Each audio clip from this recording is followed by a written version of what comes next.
name is Isabel Schuler, as Sarah said, and I have the enormous privilege of introducing these three amazing authors. This is mostly going to be me fangirling over them, so I apologize for that. But we've got Laura Shepperson, whose debut novel, Heroines, came out in 2023, and it was a Sunday Times bestseller.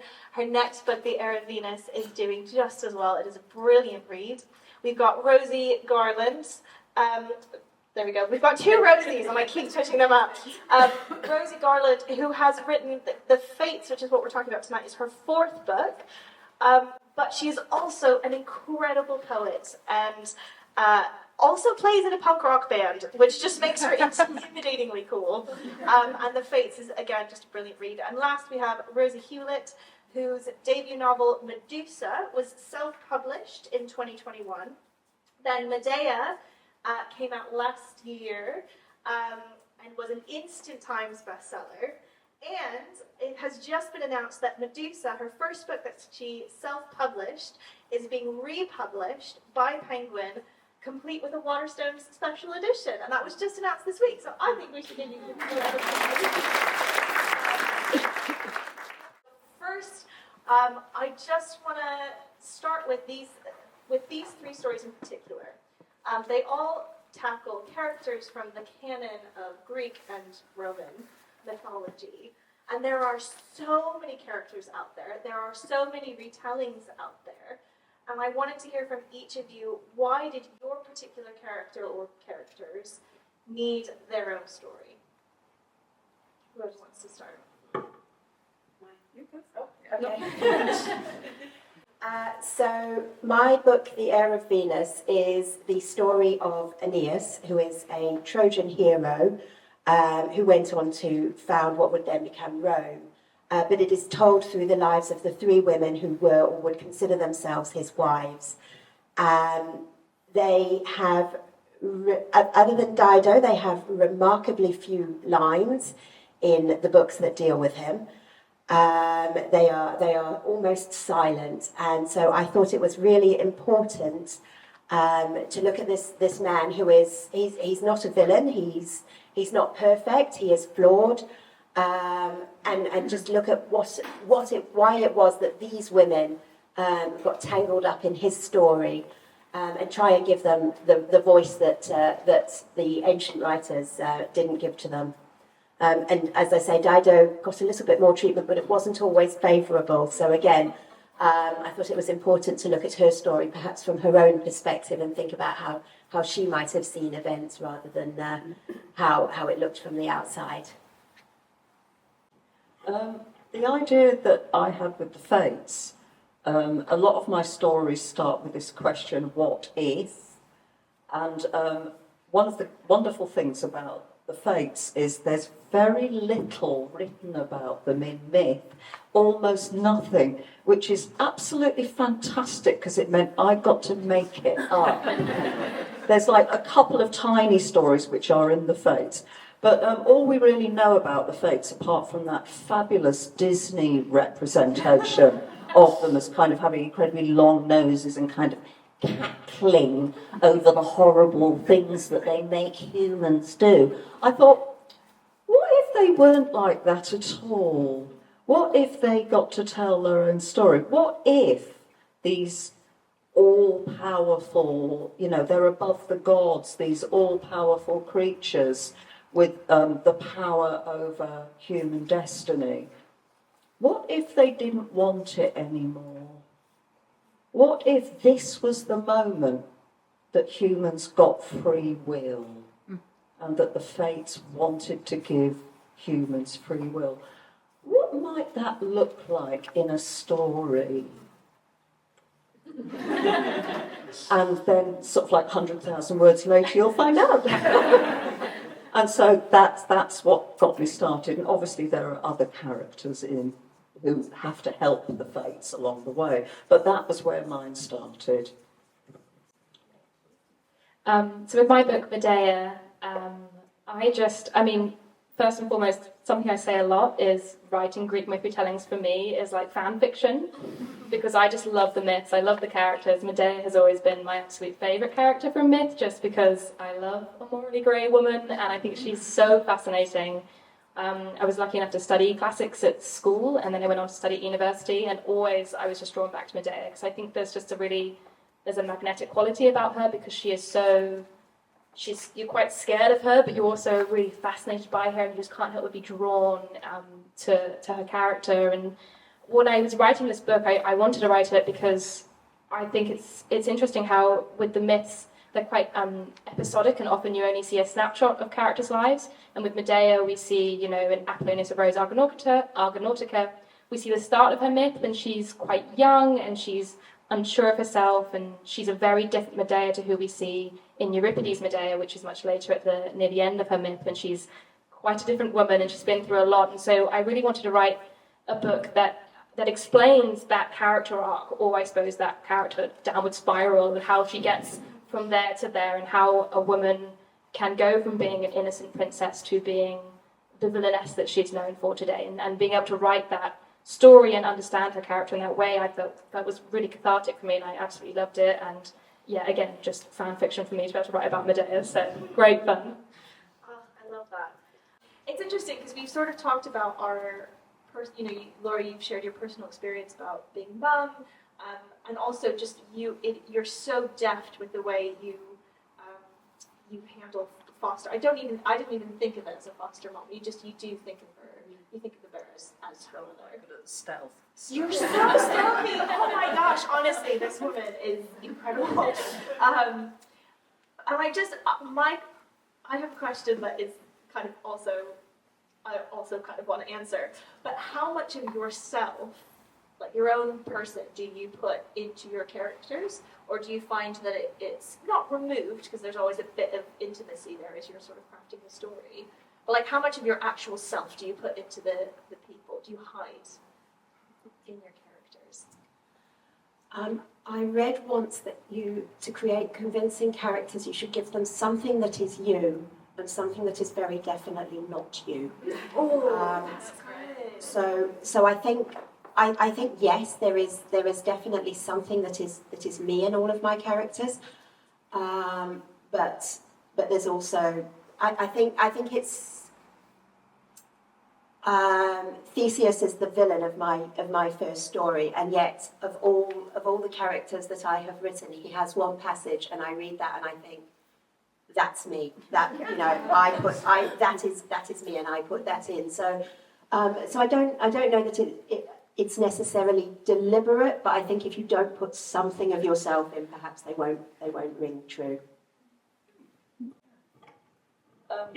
Yeah, I suppose the fact that I'm adopted, that kind of influenced why I wanted to kind of do a bit of yay for fostering being quite a good thing. I hope to hell I'm nothing like Zeus. Or Hera. I'm afraid my Hera isn't very nice. But I it's like, love her though. but she's great, because I was fascinated, because I don't really think any of the characters I've written about are anything to do with me, although people tell me that they remind them of me. So, I don't know. Yeah, sorry, can I talk about Hera for a second? Of course. Because she's got nothing to do with me at all, so I'm completely ignoring your question. But it did make me think, because, Zeus is a megalomaniac, and he just wants humans to remain completely under the divine thumb forever, thank you very much. And but Hera is his wife, and I was thinking, what kind of women stay with powerful, horrible, all-powerful, wealthy, ugly men? And it's like, what is it that... Because there are a lot of incredibly powerful, wealthy, multi-billionaire people around who've got wives. What makes them stay with them, apart from probably very good prenups? And so I really got into that, the idea of really thinking about what would Hera look like as that kind of woman, because she's not mad, but how does she operate? So I had a lot of fun writing Hera as well, because what would make her stay with Zeus? is she, it's like, how does she manipulate her way through the labyrinth that is Olympus? Because I'm far more interested when I'm writing characters to think, it's the what if. What if this person was in this situation? What would they do in this situation? How would they negotiate it? How would they get through it? How would they absolutely mess up at every turn? How would they kind of redeem themselves maybe at the end? So that's really not me. My characters come alive, and they quite often wake me up at 4 o'clock in the morning, demanding that I write down something they've said. So yes. I love that. Just quickly before we move on, one of the things that I love about Hera, in particular, the way you've written her, is she is quite crafty, and she's quite crafty in the books, and she is very manipulative, and quite unapologetically so. And I think what I loved is you can see what a horrible marriage you've depicted between the two of them, what a horrible person Zeus is, or God, I suppose. And the way that she manages that is by having fun with him. And I just think that it's just the opposite of a victim. Like, she is where she's at, and she's gonna make it work for her in whatever way. And it's such a brilliant character. Thank you. And I'm so glad you did slip and say person and not God. Well, it's really important that my characters are people. Yeah. Thank you. Thank you. In terms of what I see in myself in Medea, I suppose my husband would worry if I said a lot. But I think really, when we meet Medea at the start of the book, she is a young woman. She's a teenager, and I suppose what Medea goes through when Jason, who's this handsome foreign prince who washes up on their shores, and she immediately kind of is attracted to him and kind of gets swept up in this romance, as well as wanting to help herself, because I wanted to give her agency in that dynamic. But I think most of us, or all of us, have had that experience of being a teenager and falling for the wrong person, and everyone around you's going, they're the worst, and you're going, but I love him. And like your mum advising you, being like, I don't know if he's the right person for you, but you just are convinced that your life will end if you're not with this person. And I really think through that experience of Medea, I felt really connected to her. And when I was a teenager, I actually did date a really awful guy who was just, now looking back, I'm like, oh, that was gaslighting. But when I was 17, we didn't really talk, gaslighting wasn't really a thing, not that I remember anyone talking about. So I was just like, oh, I'm the crazy one, okay, and you're perfect. And then now looking back, it's that, oh, no, you were just awful. And I think it's interesting now to look back on that with, the perception I have now of everything. And I really wanted to explore it with Medea, with Jason, because he is, I call him King Gaslighter.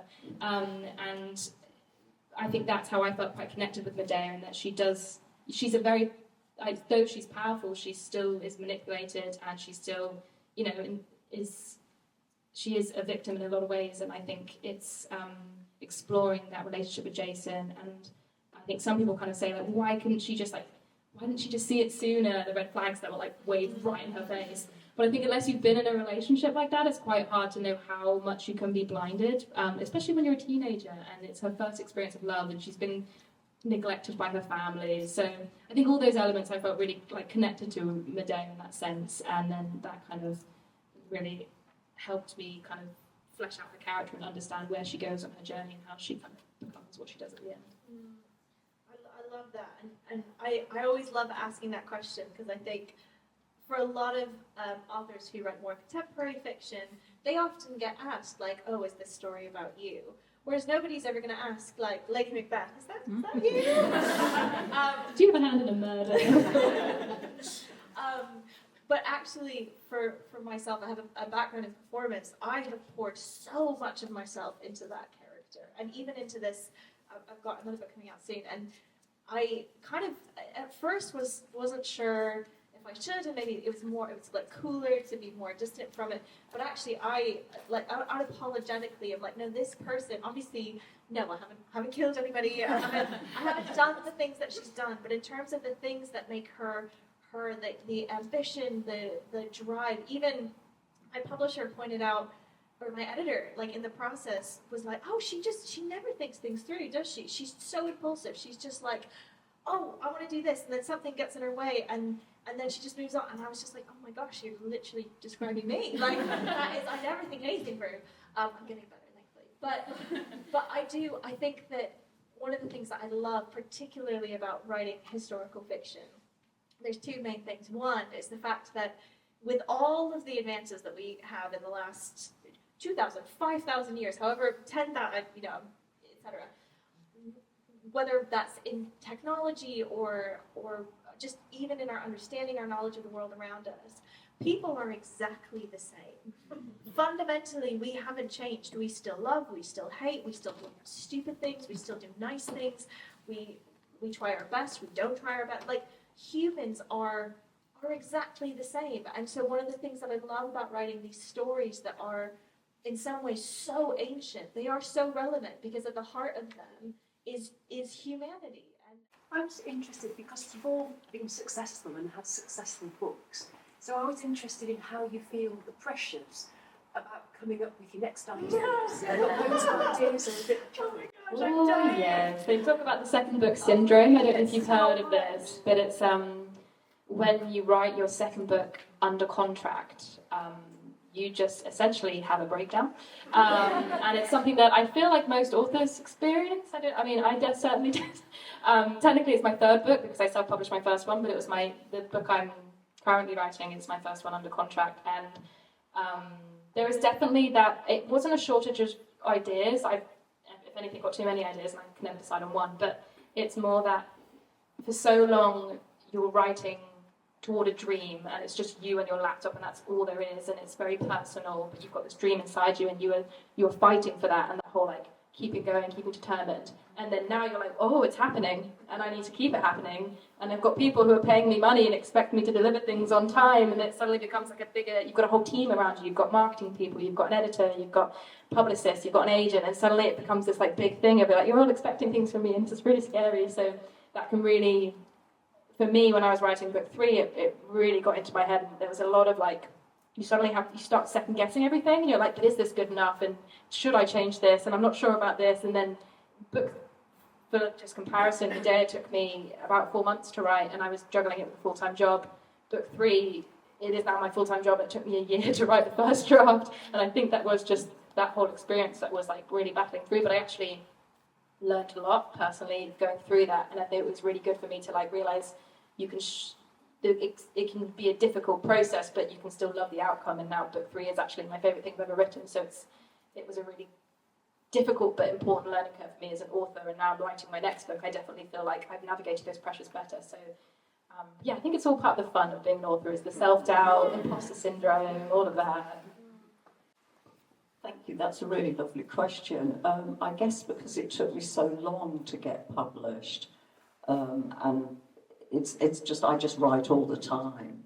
But I have to say, in terms of the difficult second album, because my first 3 written novels are still underneath the coffee table and aren't ever coming out, there is something about a second novel. I wrote my first novel, which again nobody's ever going to read, quite quickly, and then I kind of bit off more than I could chew for the second novel.